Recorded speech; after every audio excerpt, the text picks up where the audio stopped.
রাজধানীর দুটি মেট্রো স্টেশনের নিচে বোমাসদৃশ বস্তু পাওয়ার খবরে সাময়িক আতঙ্ক দেখা দেয়। ১ আগস্ট দুপুর ১২টার দিকে বোমাসদৃশ বস্তুর খবর পেয়ে ঘটনাস্থলে যান ডিএমপির কাউন্টার টেরোরিজম ইউনিটের সদস্যরা। নিরাপত্তা প্রোটোকল মেনে স্টেশনটির কার্যক্রম সাময়িক বন্ধ করে দেয়া হয়। যাত্রীদের দ্রুত স্টেশন থেকে সরিয়ে নেওয়া হয়। আমি ফার্মগেট থেকে এসে ১০ নম্বরে নামলাম। নামার পরেই নামতে এর মধ্যে একটু যাত্রীদের মধ্যে আতঙ্ক সৃষ্টি হলো। তো সিকিউরিটি গার্ড বলল কি যে এখানে কিছু বোম পাওয়া গেছে, বোমের মতো কিছু দেখা গেছে, দ্রুত সময়ের মধ্যে লক করে দিতে হবে।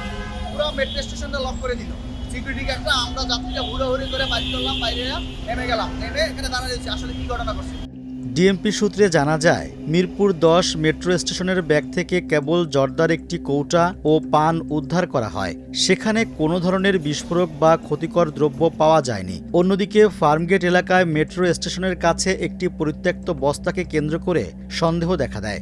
সেখানেও বোম ডিসপোজাল ইউনিট হাজির হয়। ওই ইউনিটের সদস্যরা বস্তুটি পরীক্ষা করেন এবং নিশ্চিত হন যে সেটির ভেতরেও কোনো বিস্ফোরক বা বিপজ্জনক কিছু নেই। তারপর দুপুর ১:৩০টার দিকে মেট্রো চলাচল স্বাভাবিক হয়।